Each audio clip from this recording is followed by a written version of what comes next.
তুমি কি প্রতিদিন সকালে উঠে মনে মনে ভাবো, আর পারছি না?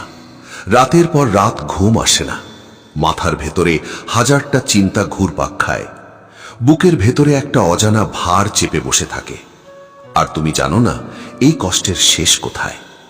হয়তো তুমি একা লড়াই করছো এমন একটা যুদ্ধে যেখানে কেউ তোমার পাশে নেই, না পরিবার, না বন্ধু, না প্রিয়জন।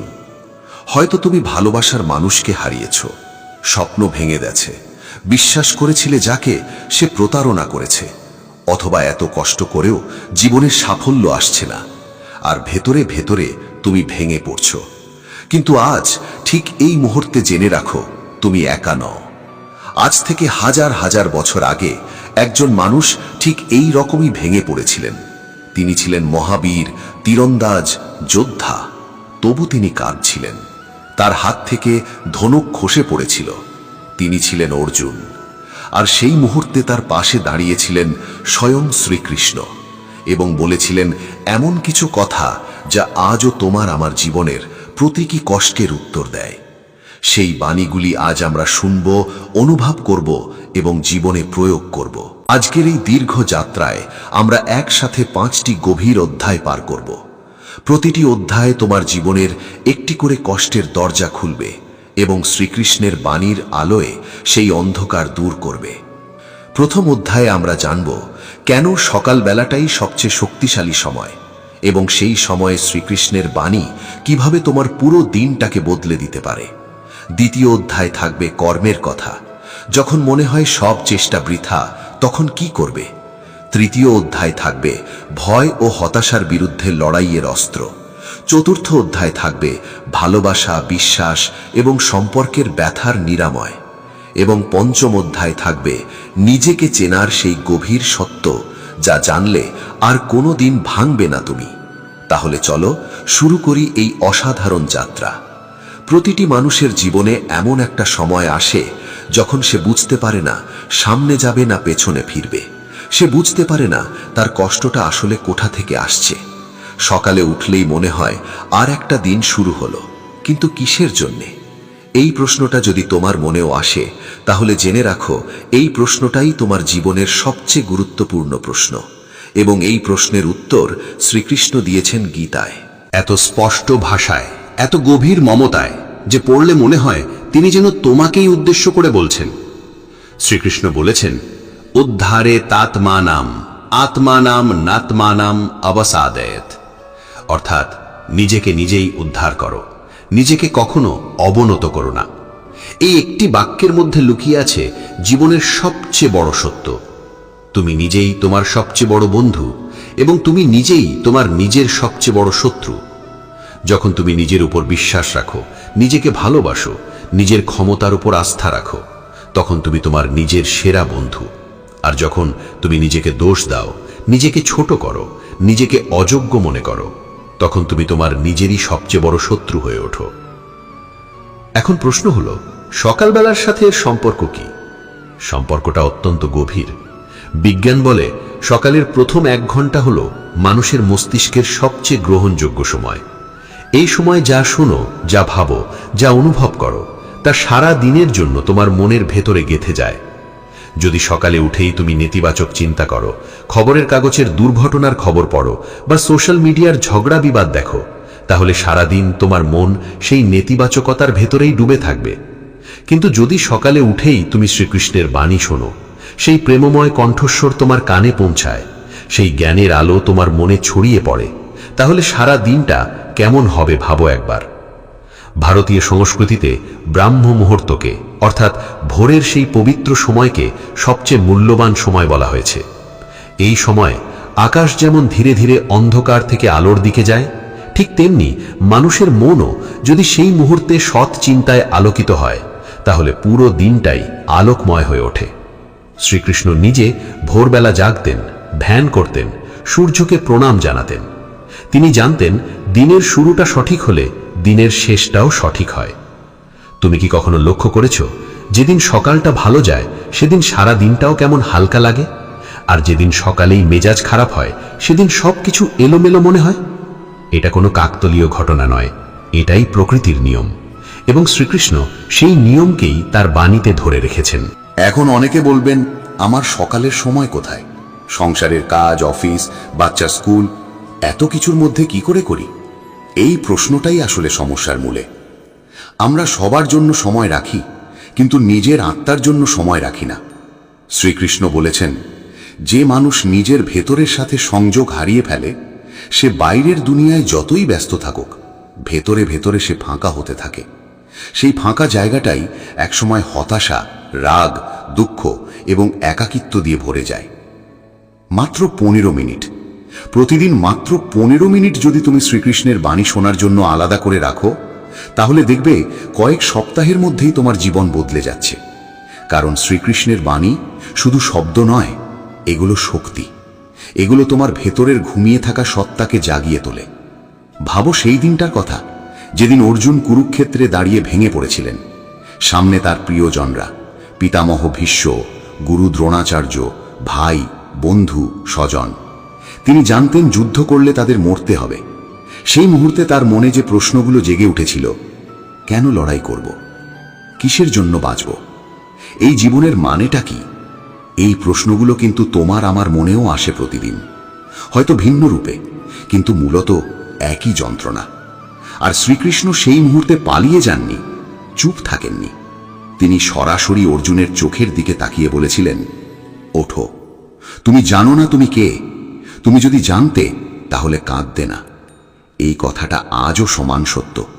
তুমি যদি সত্যিই জানতে তুমি কে, তোমার আত্মা কতটা শক্তিশালী, তোমার ভেতরে কতটা অসীম সম্ভাবনা আছে, তাহলে তুমি কখনো হার মানতে না। শ্রীকৃষ্ণের বাণী শোনার সবচেয়ে বড় উপকার এটাই যে এটা তোমাকে তোমার নিজের পরিচয় দেয়। তুমি জানতে পারো তুমি শুধু একটা শরীর নও, তুমি শুধু তোমার সমস্যার সমষ্টি নও, তুমি শুধু তোমার ব্যর্থতার গল্প নও। তুমি একটি আত্মা, যা অজর, অমর, অবিনশ্বর। এই জ্ঞানটুকু যদি প্রতিদিন সকালে তোমার মনে গেঁথে যায়, তাহলে কোনো সমস্যাই তোমাকে পুরোপুরি ডুবিয়ে দিতে পারবে না। সকালের প্রথম মুহূর্তগুলোকে পবিত্র রাখো। চোখ খোলার পরপরই ফোন ধরো না, একটু চুপ করে বসো, একটু শ্বাস নাও এবং মনে মনে অনুভব করো, আজকের এই দিনটা একটা উপহার। শ্রীকৃষ্ণ প্রতিদিন তোমাকে একটা নতুন দিন দিচ্ছেন, সেটা কাজে লাগানো না লাগানো তোমার হাতে। এই বোধটাই হলো শ্রীকৃষ্ণের বাণী শোনার প্রথম ফল। গীতা শ্রীকৃষ্ণ বলেছেন, যোগাস্থা কুরু কার্মাণি সঙ্গম ত্যক্ত ধনঞ্জয়া। অর্থাৎ, হে অর্জুন, ফলের আসক্তি ত্যাগ করে যোগে স্থির থেকে কর্ম করো। সকালবেলায় এই বাণী মনে রাখা মানে হলো, আজকের দিনটা আমি সম্পূর্ণ মনোযোগ দিয়ে ফলের চিন্তা না করে শুধু কাজটুকু ভালোভাবে করার জন্য নিজেকে প্রস্তুত করছি। এই মানসিকতা নিয়ে দিন শুরু করলে কাজে ভুল কম হয়, মন শান্ত থাকে এবং ফলাফলও স্বাভাবিকভাবেই ভালো আসে। তুমি হয়তো ভাবছো, এত কিছু বুঝলাম, কিন্তু সত্যিকারের জীবনে কি এটা কাজ করে? হ্যাঁ, করে। হাজার হাজার মানুষ আছেন যারা শুধুমাত্র গীতার বাণীকে জীবনে প্রয়োগ করে তাদের সবচেয়ে কঠিন সময়গুলো পার করেছেন। কারণ শ্রীকৃষ্ণের কথা কোনো ধর্মীয় বইয়ের শুকনো উপদেশ নয়, এটা একজন প্রেমময় বন্ধুর কথা, যিনি তোমার কষ্ট বোঝেন এবং সঠিক পথ দেখান। এই প্রথম অধ্যায়ে আমরা যা শিখলাম তা হলো, সকাল হলো জীবনের সবচেয়ে শক্তিশালী সময় এবং সেই সময়টাকে শ্রীকৃষ্ণের বাণীর আলোয় ভরিয়ে দিলে পুরো দিনটাই বদলে যায়।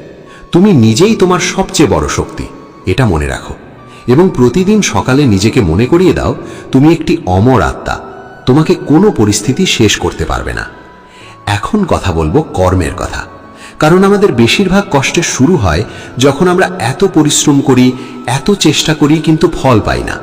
তুমি হয়তো মাসের পর মাস ধরে একটা কাজ করছো, রাত জেগে পড়ছো, সংসারের সুখ বিসর্জন দিয়ে স্বপ্নের পেছনে ছুটছো, কিন্তু মনে হচ্ছে কিছুই হচ্ছে না। এই অনুভূতিটা এত কষ্টের, এত হতাশার যে মানুষ একসময় সব ছেড়ে দিতে চায়। আর ঠিক সেই মুহূর্তে শ্রীকৃষ্ণ বলেন তার সবচেয়ে বিখ্যাত সেই বাণী, কর্মণ্যধিকারস্তে মা ভালেসু কদাচনা মা কর্ম ভালা হেতুর ভূর মা তে সঙ্গস্ত কর্মাণি। এই শ্লোকটি গীতার সবচেয়ে পরিচিত শ্লোক। এর অর্থ হল, কর্মে তোমার অধিকার আছে, কিন্তু ফলে নয়। ফলের আশায় কর্ম করো না, আবার কর্ম না করার দিকেও ঝুঁকো না। এই কথাটা শুনতে সহজ, কিন্তু এর গভীরতা বুঝতে হলে একটু থামতে হবে। আমরা যখন কোনো কাজ করি তখন আমাদের মাথায় সবসময় একটাই প্রশ্ন, এটা করলে কি পাবো? এই প্রশ্নটাই আমাদের কাজকে ভারী করে দেয়। কাজটা আর আনন্দের থাকে না, সেটা হয়ে যায় একটা বোঝা। কারণ ফলের চিন্তা মাথায় থাকলে কাজে মনোযোগ থাকে না, ভুল হয়, সময় বেশি লাগে এবং মানসিক চাপ বাড়ে।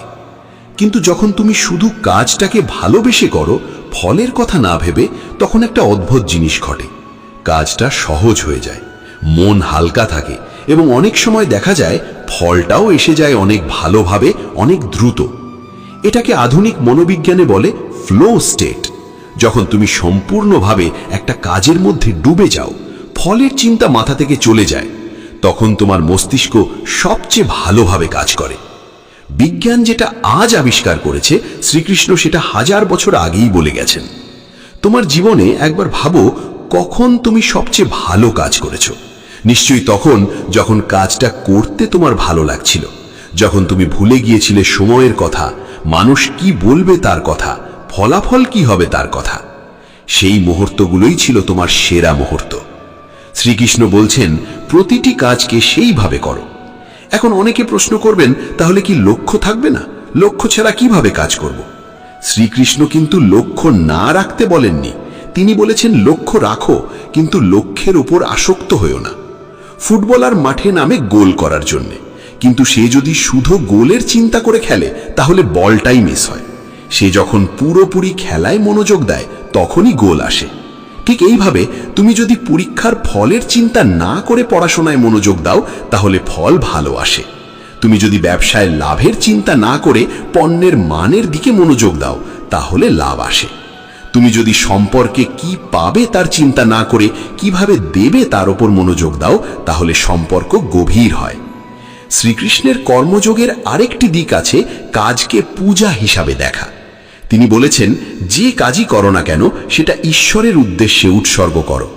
এটাকে অনেকে ধর্মীয় অর্থে বোঝেন, কিন্তু এর ব্যবহারিক অর্থটা আরো গভীর। যখন তুমি মনে করো, আমি এই কাজটা শুধু নিজের জন্য না, আমার পরিবারের জন্যে, সমাজের জন্যে, একটা বড় উদ্দেশ্যের জন্য করছি, তখন কাজের মান বদলে যায়।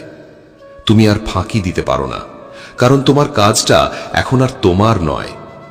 একজন ডাক্তার যখন ভাবেন আমি রোগীকে সুস্থ করছি, তখন তিনি অনেক বেশি যত্নশীল হন, অনেক বেশি মনোযোগ দেন। একজন শিক্ষক যখন ভাবেন আমি একটা মানুষের ভবিষ্যৎ গড়ছি, তখন তার পাঠদান অনেক বেশি প্রাণবন্ত হয়। এটাই কর্মকে পূজায় পরিণত করা। কিন্তু বাস্তব জীবনের সমস্যা আসে যখন অনেক চেষ্টার পরেও কিছু হয় না। তুমি হয়তো মাসের পর মাস ধরে চাকরির জন্য আবেদন করছো, কিন্তু কোনো ডাক আসছে না। হয়তো ব্যবসা শুরু করেছিলে, কিন্তু লোকসান হচ্ছে। হয়তো পরিশ্রম করেছিলে, কিন্তু অন্য কেউ স্বীকৃতি পেয়েছে। এই মুহূর্তে শ্রীকৃষ্ণের কথা মনে রাখতে হবে, ফল দেওয়ার অধিকার আমার নয়, কিন্তু চেষ্টা করার অধিকার সর্বদা আমার। এই কথাটা শুনতে অনেকের কাছে হয়তো সান্ত্বনার মতো মনে হতে পারে। কি লাভ চেষ্টা করে যদি ফল না পাই? কিন্তু আসলে এই দৃষ্টিভঙ্গিটাই তোমাকে সবচেয়ে শক্তিশালী করে। কারণ যখন তুমি ফলের উপর নির্ভরশীল হও, তখন একটা ব্যর্থতা তোমাকে ভেঙে দেয়। কিন্তু যখন তুমি প্রক্রিয়ার উপর মনোযোগ দাও, তখন প্রতিটি চেষ্টা তোমাকে আগের চেয়ে শক্তিশালী করে, ফলাফল যাই হোক না কেন। থমাস এডিসন 1000 বার ব্যর্থ হয়েছিলেন বাল্ব আবিষ্কার করতে গিয়ে, কিন্তু তিনি বলেছিলেন, আমি ব্যর্থ হইনি, আমি এমন 100টা পথ খুঁজে পেয়েছি যেগুলো কাজ করে না। এই মানসিকতাটাই কর্মযোগ। এটা জানা যে প্রতিটি প্রচেষ্টাই শেখার একটা সুযোগ, ব্যর্থতা নয়।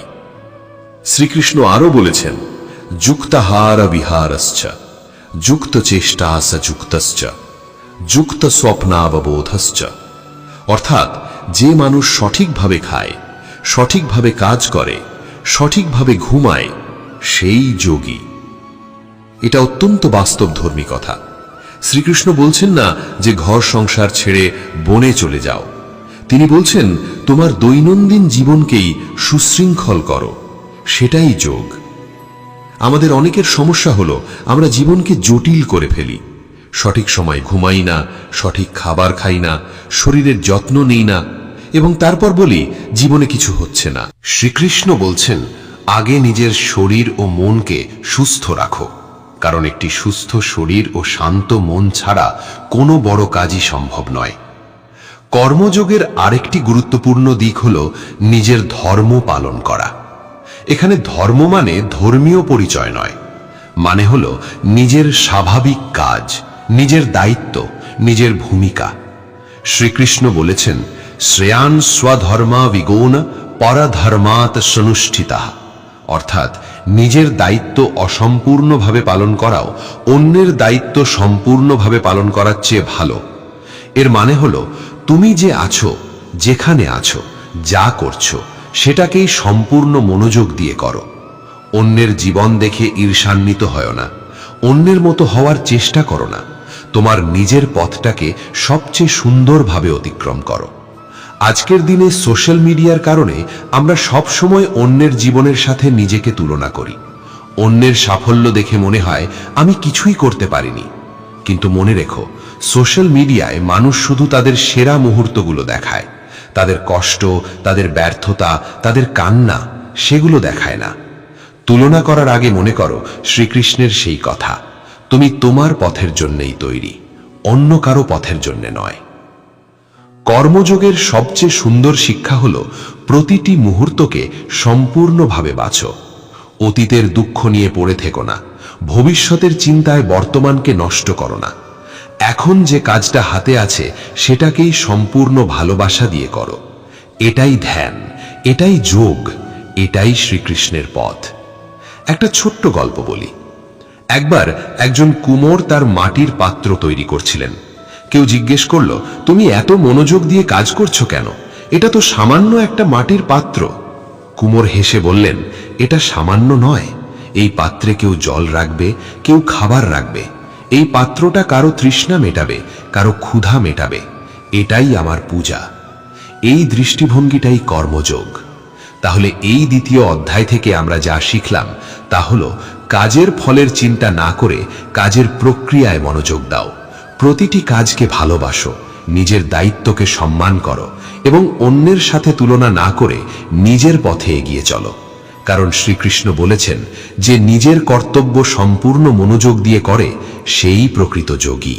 এখন আসি সেই কথায় যেটা হয়তো তুমি সবচেয়ে বেশি শুনতে চেয়েছিলে, ভয়ের কথা, হতাশার কথা, সেই অন্ধকারের কথা যেটা রাতের বেলায় একা থাকলে ভেতর থেকে গ্রাস করতে শুরু করে। তুমি কি কখনো রাতে একা শুয়ে ভেবেছ যে যদি কাল থেকে সব ঠিক না হয়, যদি এই কষ্টটা কোনো দিন না যায়, যদি আমি সত্যিই পারি না? এই ভয়গুলো কতটা ভারী, কতটা শ্বাসরোধকারী সেটা যে অনুভব করেছে সেই জানে। আর এই ভয়ের সবচেয়ে ভয়ানক দিক হলো, এটা তোমাকে এগোতে দেয় না। তুমি জানো কি করতে হবে, কিন্তু ভয় তোমাকে পিছিয়ে রাখে। শ্রীকৃষ্ণ অর্জুনকে দেখলেন ভয় কাঁপছেন এবং তিনি বললেন, ক্লাইবিয়াম মাস্ম গামাহা পার্থা নৈতাতুথুইপপাদ্যতে ক্ষুদ্রম হৃদয়া দৌর্বলম। অর্থাৎ, হে অর্জুন, কাপুরুষতায় মগ্ন হয় না, এটা তোমার মানায় না। হৃদয়ের এই ক্ষুদ্র দুর্বলতাকে ত্যাগ করে উঠে দাঁড়াও। লক্ষ্য করো, শ্রীকৃষ্ণ কিন্তু বললেন না কষ্টটা নেই, তিনি বললেন না সব ঠিক হয়ে যাবে, তিনি বললেন উঠে দাঁড়াও। কারণ তিনি জানতেন সমস্যাটা কষ্টে নয়, সমস্যাটা সেই কষ্টের কাছে হার মানার মানসিকতায়। ভয় হলো মনের একটি অবস্থা, এটা বাস্তব নয়। এটা তোমার মাথার ভেতরে তৈরি হওয়া একটি গল্প, যে গল্পটা বলে তুমি পারবে না, তুমি যোগ্য নও, তুমি শেষ হয়ে গেছো। কিন্তু সেই গল্পটা সত্য নয়, এটা শুধু একটা চিন্তা, এবং চিন্তাকে পাল্টানো যায়। শ্রীকৃষ্ণ বলেছেন, মনা এব মনুষানম কারণম বন্ধ মোক্ষয়োঃ, অর্থাৎ মনই মানুষের বন্ধন ও মুক্তির কারণ। যদি মন বিষণ্ণ থাকে, নেতিবাচক চিন্তায় ভরে থাকে, তাহলে পরিস্থিতি যতই ভালো হোক মানুষ বন্দী থাকে। আর যদি মন শান্ত, ইতিবাচক ও দৃঢ় থাকে, তাহলে পরিস্থিতি যতই কঠিন হোক মানুষ মুক্ত থাকে। এই কথাটা আজকের মনোবিজ্ঞানও স্বীকার করে। কগনিটিভ বিহেভিয়ারাল থেরাপি বলে, তোমার অনুভূতি তোমার চিন্তার উপর নির্ভর করে। চিন্তা পাল্টাও, অনুভূতি পাল্টে যাবে। শ্রীকৃষ্ণ একই কথা 1000 বছর আগে বলেছেন। হতাশার কথায় আসি। হতাশা আসে যখন আমরা মনে করি এর কোনো সমাধান নেই। কিন্তু শ্রীকৃষ্ণ বলেছেন, নাস্তি বুদ্ধিরাস্যা না চা যুক্তাস্যা ভাবনা। যে মানুষ স্থির বুদ্ধি নয় তার কোনো চিন্তা শক্তি নেই, অর্থাৎ অস্থির মনে কোনো সমস্যার সমাধান পাওয়া যায় না। প্রথমে মনকে শান্ত করো, তারপর সমাধান নিজেই আসবে। যখন তুমি হতাশায় থাকো তখন একটু থামো, গভীর শ্বাস নাও এবং নিজেকে জিজ্ঞেস করো, এই মুহূর্তে এখনই কি সত্যিই কোনো বিপদ আছে? বেশিরভাগ সময় উত্তর হবে না। ভবিষ্যতের কাল্পনিক ভয়ই আমাদের সবচেয়ে বেশি কষ্ট দেয়। শ্রীকৃষ্ণ বলেছেন, অতীত আর নেই, ভবিষ্যৎ এখনো আসেনি, আছে শুধু এই মুহূর্ত। এই মুহূর্তে তুমি বেঁচে আছো, শ্বাস নিচ্ছ, ভাবতে পারছো, এটাই যথেষ্ট। কিন্তু যখন সত্যিকারের কষ্ট আসে, কোনো প্রিয়জন চলে যান, স্বপ্ন ভেঙে যায়, বিশ্বাস ভাঙে, তখন কি করবে? শ্রীকৃষ্ণ বলেছেন, দুঃখে এসু আনুদ্বিগ্না মানহা সুখে বিগতা স্পৃহা। যে দুঃখে বিচলিত হয় না এবং সুখে আসক্ত হয় না, সেই স্থিতপ্রজ্ঞ। এটা শুনতে অনেক কঠিন মনে হয়, কিন্তু একটু গভীরে ভাবো। শ্রীকৃষ্ণ বলছেন না যে কষ্ট পাবে না বা কাঁদবে না, তিনি বলছেন কষ্টের কাছে নিজেকে পুরোপুরি সমর্পণ করে দিও না। কষ্টটা স্বীকার করো, অনুভব করো, কিন্তু সেটাকেই নিজের পরিচয় বানিয়ে নিও না। তুমি তোমার কষ্টের চেয়ে অনেক বড়। একটা দ্বীপ শিখার কথা ভাবো, বৃষ্টি পড়ছে, ঝড় আসছে, কিন্তু সঠিকভাবে সুরক্ষিত থাকলে শিখাটা নেভে না। তুমিও তেমন। জীবনের ঝড়গুলো আসবে, কিন্তু তোমার ভেতরের শিখাটা যদি তুমি জ্বালিয়ে রাখতে পারো, তাহলে কোনো ঝড়ই তোমাকে শেষ করতে পারবে না। ভয়ের একটা বিশেষ ধরন হলো মানুষ কি বলবে এই ভয়। কতজনের জীবন এই একটা ভয়ে নষ্ট হয়ে যাচ্ছে। তুমি একটা কাজ করতে চাও, কিন্তু মানুষ কি বলবে ভেবে করতে পারছো না। তুমি নিজের মতো পোশাক পরতে চাও, নিজের মতো বাঁচতে চাও, কিন্তু সমাজের চোখ তোমাকে আটকে রাখে। শ্রীকৃষ্ণ এই বিষয়ে অত্যন্ত স্পষ্ট। তিনি বলেছেন যে অন্যের মতামতের উপর নির্ভরশীল সে কখনো মুক্ত হতে পারে না। প্রতিটি মানুষের নিজস্ব পথ আছে, নিজস্ব ধর্ম আছে। সেই পথে চলতে সাহস লাগে, এবং সেই সাহসটাই ভগবদ্গীতার সবচেয়ে বড় শিক্ষা। আজ তোমাকে একটা কথা বলতে চাই। যদি তুমি কোনো কারণে মনে করছো যে জীবনটা খুব কঠিন হয়ে গেছে, যদি মনে হচ্ছে আর পারছো না, তাহলে একটাই কাজ করো, চোখ বন্ধ করো এবং মনে করো শ্রীকৃষ্ণ এখন তোমার পাশে দাঁড়িয়ে আছে। ঠিক যেভাবে অর্জুনের পাশে দাঁড়িয়েছিলেন, এবং তিনি তোমাকে বলছেন, উঠে দাঁড়াও, তুমি আমার সন্তান, তোমার মধ্যে আমি আছি, তুমি একা নও। এই অনুভূতিটা যদি তুমি সত্যিই মনে গেঁথে নিতে পারো, তাহলে ভয় কমে যাবে, হতাশা কমে যাবে। কারণ একটা মানুষ কখনো ভাঙে না যদি সে জানে যে তার পাশে কেউ আছে। শ্রীকৃষ্ণ বলেছেন, অনন্যাস চিন্তয়ন্তো মাম যে জনাঃ পর্যুপাসতে তেষা নিত্যাভিযুক্তানাম যোগক্ষেমম বহাম্যহম। অর্থাৎ যারা অনন্য মনে আমার ধ্যান করে, তাদের যোগক্ষেমে আমিই বহন করি। এর মানে হলো, যে মানুষ শ্রীকৃষ্ণের উপর ভরসা রাখে, তাদের দায়িত্ব স্বয়ং শ্রীকৃষ্ণ নেন। এটা শুধু বিশ্বাসের কথা নয়, এটা একটা গভীর সত্য। যখন তুমি নিজেকে সম্পূর্ণভাবে ঈশ্বরের হাতে সমর্পণ করে দাও, তখন একটা অদ্ভুত শান্তি আসে।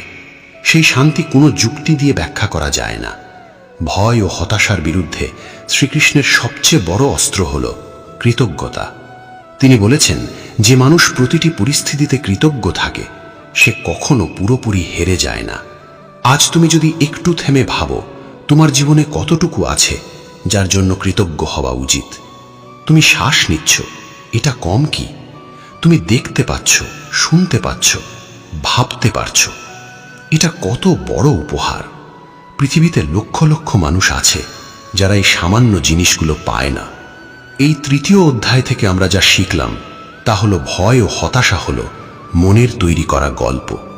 শ্রীকৃষ্ণের বাণী আমাদের সেই গল্পটা পাল্টে দিতে শেখায়। মানুষ কি বলবে, এই ভয় থেকে মুক্ত হয়ে নিজের পথে চলো, এবং সবচেয়ে কঠিন সময় মনে রাখো, শ্রীকৃষ্ণ তোমার পাশে আছেন, তুমি একা নও।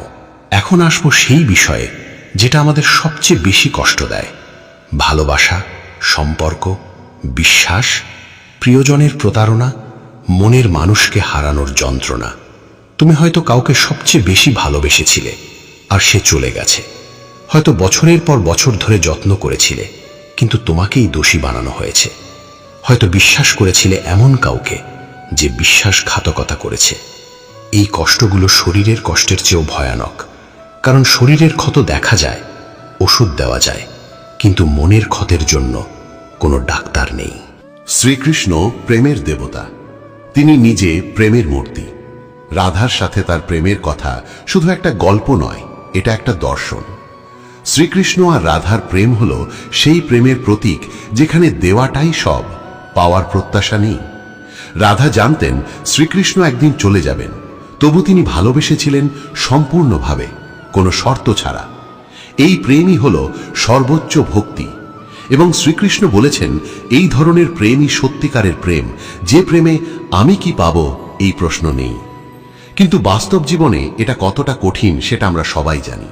তুমি ভালোবাসো কিন্তু সে ভালোবাসে না। তুমি যত্ন নাও কিন্তু তোমার যত্নের কোনো মূল্য দেওয়া হয়। তুমি থাকতে চাও কিন্তু তাকে তুমি আটকে রাখতে পারবে না। এই পরিস্থিতিতে কি করবে? শ্রীকৃষ্ণ বলেছেন আসক্তি দুঃখের মূল। সঙ্গাত সংজায়াতে কামাত, কামাত ক্রোধভিজায়াতে। আসক্তি থেকে কামনা জন্মায়, কামনা থেকে ক্রোধ, এবং ক্রোধ থেকে আসে সর্বনাশ। কিন্তু এর মানে কি ভালোবাসতে নেই? আসক্তি না রাখলে কি প্রেম সম্ভব? হ্যাঁ, সম্ভব। শ্রীকৃষ্ণ বলছেন না ভালোবেসো না, তিনি বলছেন ভালোবাসো কিন্তু দাবি রেখো না। ভালোবাসো কিন্তু নিয়ন্ত্রণ করার চেষ্টা করো না। ভালোবাসো কিন্তু সেই ভালোবাসার উপর নিজের সুখ দুঃখ নির্ভর করিয়ে রেখো না। একটা ফুলের কথা ভাবো তো, যদি তুমি একটা ফুলকে ভালোবাসো তাহলে তুমি তাকে মুক্ত রাখো, জল দাও, যত্ন নাও, কিন্তু ছিঁড়ে নিজের কাছে রাখার চেষ্টা করো না, কারণ ছেঁড়া ফুল অচিরেই মরে যায়। কিন্তু যাকে মুক্ত রেখে ভালোবাসো সে সব সময় ফুটে থাকে। এটাই শ্রীকৃষ্ণের প্রেমের দর্শন। রাধাকে তিনি বেঁধে রাখেননি, মধুরায় চলে গেছেন, কিন্তু রাধার হৃদয়ে সব সময় ছিলেন। কারণ সত্যিকারের প্রেম দূরত্বে মরে না। যখন কোনো সম্পর্ক ভেঙে যায় তখন সবচেয়ে বড় কষ্টটা হয় আমি কি যথেষ্ট ছিলাম না? এই প্রশ্নটা মনের মধ্যে ঘুরতে থাকে। শ্রীকৃষ্ণ এই প্রশ্নের উত্তর দিয়েছেন এইভাবে, প্রতিটি আত্মা তার নিজের পথে চলে, কেউ কারো পথ নিয়ন্ত্রণ করতে পারে না। যদি কেউ চলে যায় সেটা তোমার কারণে নয়, সেটা তার পথের কারণে। তুমি নিজেকে দোষ দিও না। বিশ্বাসঘাতকতার কষ্টের কথায় আসি। যখন যাকে সবচেয়ে বেশি বিশ্বাস করেছিলে সেই ধোঁকা দিয়েছে, তখন মনে হয় আর কাউকে বিশ্বাস করা যাবে না। মনে হয় মানুষ মানেই বিশ্বাসঘাতক। কিন্তু শ্রীকৃষ্ণ কিন্তু এই পথেও হেঁটেছেন। তার জীবনেও বিশ্বাসঘাতকতা এসেছে। শিশুপাল, জরাসন্ধ, অনেকেই তার বিরুদ্ধে গেছেন, কিন্তু শ্রীকৃষ্ণ কখনো মানুষের উপর থেকে আস্থা হারাননি। কারণ তিনি জানতেন প্রতিটি মানুষ তার নিজের বোঝার স্তর অনুযায়ী কাজ করে। যে তোমার সাথে বিশ্বাসঘাতকতা করেছে সে হয়তো নিজের কোনো কষ্ট, ভয় বা লোভের কাছে হেরে গেছে। এটা তার দুর্বলতা, তোমার ব্যর্থতা নয়। এটা বোঝা গেলে ক্ষমা করা সহজ হয়, এবং ক্ষমাই হলো নিজেকে সেই কষ্ট থেকে মুক্ত করার সবচেয়ে বড় উপায়। শ্রীকৃষ্ণ বলেছেন যে মানুষ ক্ষমা করতে পারে সে শক্তিশালী। ক্ষমা মানে ওই মানুষকে ছেড়ে দেওয়া নয়, ক্ষমা মানে নিজেকে সেই বিষ থেকে মুক্ত করা যে বিষ তুমি মনে পুষে রাখছিলে। রাগ, ঘৃণা, বিদ্বেষ এগুলো তোমার নিজের ক্ষতি করে, অন্যের নয়। এখন একটা অত্যন্ত গুরুত্বপূর্ণ কথা বলবো। অনেক মানুষ ভালোবাসার নামে নিজেকে হারিয়ে ফেলেন।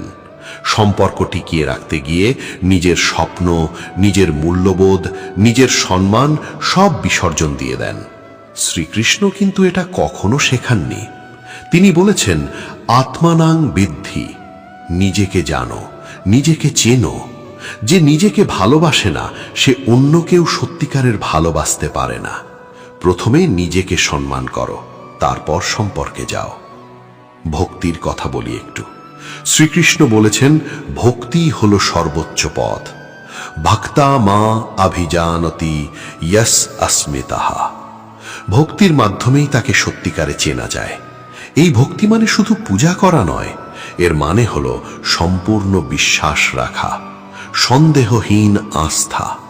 যখন তুমি শ্রীকৃষ্ণের উপর সম্পূর্ণ ভরসা রাখো তখন মনে একটা শান্তি আসে যা কোনো মানুষ দিতে পারে না।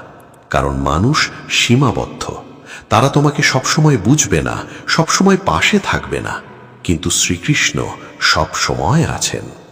যে মানুষগুলো তোমার জীবনে এসেছে, ভালো হোক বা খারাপ, তারা সবাই শ্রীকৃষ্ণের ইচ্ছায় এসেছে। কেউ এসেছে তোমাকে ভালোবাসতে, কেউ এসেছে তোমাকে শেখাতে। যে তোমাকে আঘাত করেছে সেও হয়তো তোমার জীবনের সবচেয়ে বড় শিক্ষকদের একজন। কারণ তার কারণেই তুমি অনেক কিছু শিখেছ, শক্তিশালী হয়েছ, নিজেকে চিনেছ। প্রেম ও ভক্তির আরেকটি সুন্দর দিক হলো এটা তোমাকে নিঃস্বার্থ করে তোলে। যখন তুমি নিঃস্বার্থভাবে কাউকে ভালোবাসতে পারো, প্রতিদান না চেয়ে, তখন তোমার ভেতরে একটা অদ্ভুত পরিতৃপ্তি আসে। এটা সেই সুখ যা কোনো বস্তু বা সম্পর্ক দিতে পারে না। তোমার জীবনে কি কেউ আছে যার জন্য তুমি কিছু করতে পারো? কোনো বয়স্ক প্রতিবেশী, একটি অসহায় শিশু, একটি অসুস্থ পশু? সেই মানুষটির জন্য কিছু করো, দেখবে তোমার নিজের কষ্টটা কেমন হালকা হয়ে যাচ্ছে। কারণ যখন তুমি দেওয়ার মোড়ে থাকো, তখন মন পাওয়ার অভিযোগ থেকে বেরিয়ে আসে। শ্রীকৃষ্ণ বলেছেন, সর্বভূত হিতে রতাহা, সকল প্রাণীর মঙ্গলে রত থাকাই হল সর্বোচ্চ ভক্তি। তাই প্রেম শুধু একজনের মধ্যে সীমাবদ্ধ রেখো না, তোমার ভালোবাসার পরিধি বাড়াও। পরিবার থেকে সমাজে, সমাজ থেকে প্রকৃতিতে, প্রকৃতি থেকে সমগ্র সৃষ্টিতে। এই চতুর্থ অধ্যায় থেকে আমরা যা শিখলাম, প্রকৃত প্রেম হল শর্তহীন, দাবিহীন। সম্পর্কের ব্যথায় নিজেকে দোষ দিও না, ক্ষমা করো নিজের মুক্তির জন্য, এবং মানুষের প্রেমের পাশাপাশি ঈশ্বরের প্রতি ভক্তি রাখো, কারণ সেই ভালোবাসাই একমাত্র অটুট। এবার আসি এই দীর্ঘ যাত্রার সবচেয়ে গভীর ও শেষ অধ্যায়ে। এখানে আমরা কথা বলবো আত্মজ্ঞানের কথা, নিজেকে জানার সেই গভীর সত্য যা জানলে জীবনের কোনো পরিস্থিতি তোমাকে পুরোপুরি ভাঙতে পারবে না। তুমি কি কখনো ভেবে দেখেছ তুমি আসলে কে? যখন তুমি বলো আমি, তখন তুমি কি বোঝাও? এই শরীরটা, এই নাম, এই পেশা, এই সম্পর্কগুলো? কিন্তু এগুলো সবই পরিবর্তনশীল। শরীর বদলায়, নাম বদলানো যায়, পেশা বদলায়, সম্পর্ক বদলায়। তাহলে তুমি কে যে কখনো বদলায় না? শ্রীকৃষ্ণ এই প্রশ্নের উত্তর দিয়েছেন গীতার 2য় অধ্যায়ে। নৈনং ছিন্দন্তি শাস্ত্রাণি, নৈনং দহতি পাবকঃ, ন চৈনং ক্লেদয়ন্ত্যাপো, ন শোষয়তি মারুতঃ। অর্থাৎ এই আত্মাকে কোনো অস্ত্র কাটতে পারে না, আগুন পোড়াতে পারে না, জল ভেজাতে পারে না, বায়ু শুকাতে পারে না। এই আত্মা নিত্য, সর্বব্যাপী, অচল ও শাশ্বত। এই কথাটা শুধু একটা ধর্মীয় বিশ্বাস নয়, এটা তোমার জীবনের সবচেয়ে বড় সত্য। তুমি এই শরীর নও, তুমি এই নাম নও, তুমি এই সমস্যাগুলো নও। তুমি হলে সেই আত্মা যা অমর, যা শক্তিশালী, যা ঈশ্বরের একটি অংশ। এই সত্যটা জীবনের সবচেয়ে কঠিন সময়ে তোমাকে ধরে রাখে। যখন মনে হয় সবকিছু শেষ হয়ে গেছে, তখন মনে করো যা শেষ হয়েছে সেটা পরিস্থিতি, শরীরের কষ্ট, সম্পর্কের ক্ষত। কিন্তু তুমি, সেই প্রকৃত তুমি, কখনো শেষ হয় না। আত্মজ্ঞানের পথে প্রথম পদক্ষেপ হলো নিজেকে পর্যবেক্ষণ করতে শেখা। তুমি যখন রাগান্বিত হও, তখন একটু থামো এবং দেখো কে রাগছে। তুমি যখন দুঃখী হও, দেখো কে দুঃখী। তুমি যখন ভয় পাও, দেখো কে ভয় পাচ্ছে। এই দ্রষ্টার ভূমিকায় যদি একবার স্থির হতে পারো, তাহলে বুঝবে তুমি রাগ নও, তুমি দুঃখ নও, তুমি ভয় নও, তুমি সেই সাক্ষী যে সব কিছু দেখছে। শ্রীকৃষ্ণ বলেছেন, বিদ্যা বিনয় সম্পন্নে ব্রাহ্মণে গবি হস্তিনি, শুনিয়ে চৈবা সপাকে চা পণ্ডিতাহা সমদর্শিনহা। অর্থাৎ যিনি প্রকৃত জ্ঞানী, তিনি বিদ্বান ব্রাহ্মণ, গরু, হাতি, কুকুর ও চণ্ডালের মধ্যে একই আত্মাকে দেখেন। এই সমদৃষ্টি হল আত্মজ্ঞানের পরিপক্ক অবস্থা। আমরা অনেক সময় মানুষকে ভাগ করি, ধনী গরিব, উঁচু নিচু, আমার তমার। এই বিভাজনই আমাদের সমাজের সবচেয়ে বড় কষ্টের কারণ। কিন্তু যে মানুষ সত্যিকারের আত্মজ্ঞান লাভ করে, সে প্রতিটি প্রাণীর মধ্যে ঈশ্বরকে দেখতে পায়। সে অন্যকে কষ্ট দিতে পারে না, কারণ অন্যকে কষ্ট দেওয়া মানে নিজেকেই কষ্ট দেওয়া। মোক্ষের কথা বলা যাক। মোক্ষ মানে মৃত্যুর পরে কোনো মুক্তি নয়। মোক্ষ হলো এই জীবনেই অর্জন করার বিষয়। যখন তুমি সম্পূর্ণভাবে বর্তমানে থাকতে পারো, অতীতের গ্লানি ও জীবনের উদ্বেগ থেকে মুক্ত হতে পারো এবং প্রতিটি মুহূর্তে পরিপূর্ণভাবে বাঁচতে পারো, সেটাই মোক্ষ, সেটাই মুক্তি। শ্রীকৃষ্ণ বলেছেন, ব্রহ্মভূতঃ প্রসন্নাত্মা না সোচতি না কাঙ্ক্ষতি, সমাহা সর্বেষু ভূতেষু মদ্ভক্তিম লাভতে পরাম। অর্থাৎ যে ব্রহ্মময় অর্থাৎ ঈশ্বরে স্থিত হয় সে প্রসন্নচিত্ত হয়, শোক করে না, কামনা করে না, সকল প্রাণীতে সমভাব থাকে এবং পরম ভক্তি লাভ করে। এই অবস্থায় পৌঁছানো কি সাধারণ মানুষের পক্ষে সম্ভব? হ্যাঁ, সম্ভব। তবে এটা হঠাৎ হয় না, এটা একটা যাত্রা, প্রতিদিন একটু একটু করে। প্রতিদিন সকালে শ্রীকৃষ্ণের বাণী শুনলে, ধ্যান করলে, নিজেকে পর্যবেক্ষণ করলে ধীরে ধীরে এই অবস্থার দিকে এগোনো যায়। আত্মধ্যানের পথে একটি বড় বাধা হল অহংকার। আমরা মনে করি আমি অনেক কিছু জানি, আমি অনেক কিছু করেছি। এই আমি ভাবটাই সমস্ত কষ্টের মূল। শ্রীকৃষ্ণ বলেছেন, যখন তুমি সমর্পণ করতে পারবে এই অহংটাকে, এই আমিকে, তখনই সত্যিকারের মুক্তি আসবে। সমর্পণ মানে দুর্বলতা নয়, সমর্পণ মানে হলো আমার সব চেষ্টা আমি করেছি, এখন বাকিটা তোমার হাতে। এই বিশ্বাসটুকু যখন আসে তখন একটা অবিশ্বাস্য শান্তি নামে, কারণ তুমি বুঝতে পারো সব তোমার নিয়ন্ত্রণে নেই এবং থাকতেও হবে না। শ্রীকৃষ্ণ গীতার শেষে বলেছেন সবচেয়ে গুরুত্বপূর্ণ কথা, সর্বধর্মান পরিত্যাজা মামেকম শরণম ব্রজা অহম সর্ব পাপেভ্যা মোকৈষ্যামি মা শুচাহা। অর্থাৎ সমস্ত কিছু ছেড়ে দিয়ে শুধু আমার শরণে এসো, আমি তোমাকে সমস্ত পাপ থেকে মুক্ত করব, দুশ্চিন্তা করো না। এই একটি শ্লোকের মধ্যেই পুরো গীতার সার নিহিত। তুমি যা কিছু বহন করছো, অপরাধবোধ, লজ্জা, ব্যর্থতার বোঝা, অন্যের প্রতি রাগ, নিজের প্রতি ঘৃণা, সব ছেড়ে দাও, শ্রীকৃষ্ণের কাছে নিয়ে এসো, তিনি নিয়ে নেবেন। এটা করার একটা সহজ উপায় আছে। প্রতি রাতে ঘুমানোর আগে একটু শান্তভাবে বসো।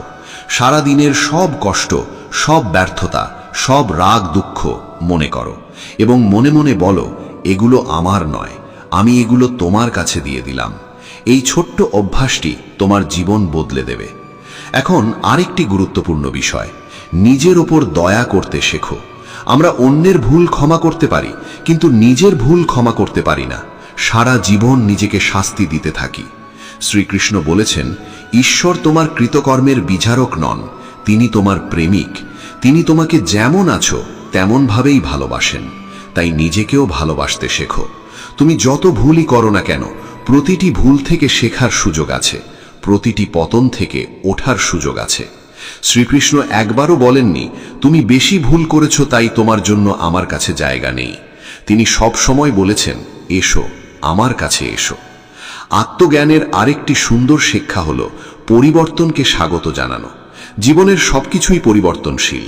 শরীর পরিবর্তন হয়, সম্পর্ক পরিবর্তন হয়, পরিস্থিতি পরিবর্তন হয়। যে মানুষ পরিবর্তনকে ভয় পায় সে জীবনের স্বাভাবিক প্রবাহের বিরুদ্ধে লড়াই করে এবং ক্লান্ত হয়ে যায়। শ্রীকৃষ্ণ বলেছেন, পরিবর্তনই এই জগতের নিয়ম। যেটা আজ আছে কাল থাকবে না, যেটা আজ নেই কাল আসতে পারে। তাই কোনো পরিস্থিতিকে স্থায়ী মনে করো না। ভালো সময় অহংকারী হয়ো না, খারাপ সময় হতাশ হয়ো না, কারণ দুটোই কেটে যাবে। এই পঞ্চম ও শেষ অধ্যায়ে আমরা যা শিখলাম, তুমি এই শরীর নও, তুমি একটি অমর আত্মা। আত্মজ্ঞানী হল সমস্ত কষ্টের সর্বোচ্চ সমাধান। নিজেকে ক্ষমা করতে শেখো, নিজেকে ভালোবাসতে শেখো, পরিবর্তনকে ভয় পেও না এবং সম্পূর্ণভাবে শ্রীকৃষ্ণের শরণে যাও। তিনি তোমার সমস্ত বোঝা নিয়ে নেবেন। প্রিয় বন্ধুরা, আজকের এই দীর্ঘ যাত্রা এখানেই শেষ হচ্ছে, কিন্তু তোমার জীবনের যাত্রা কখনো শেষ হয় না। প্রতিটি সকাল একটি নতুন সুযোগ, নিজেকে নতুন করে চেনার, নতুন করে গড়ার, নতুন করে শুরু করার। আজ থেকে প্রতিদিন সকালে উঠে একটাই কাজ করো, শ্রীকৃষ্ণের নাম নাও, তার বাণী শোনো, মনে মনে বলো, আমি প্রস্তুত, আজকের দিনটা আমার। এই ছোট্ট অভ্যাসটাই তোমার জীবনকে ধীরে ধীরে রূপান্তরিত করবে।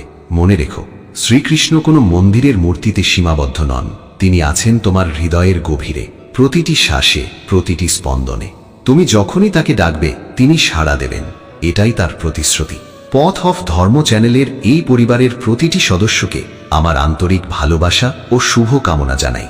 আপনারা যদি আজকের এই যাত্রায় একটুও আলো খুঁজে পেয়ে থাকেন, একটুও ভালো অনুভব করে থাকেন, তাহলে আমাদের এই পরিশ্রম সফল। আপনাদের মতামত, আপনাদের অনুভূতি আমাদের এগিয়ে চলার শক্তি। যদি আজকের এই কথাগুলো আপনার ভালো লেগে থাকে, তাহলে এখনই পথ অফ ধর্ম চ্যানেলটি সাবস্ক্রাইব করুন। ভিডিওটি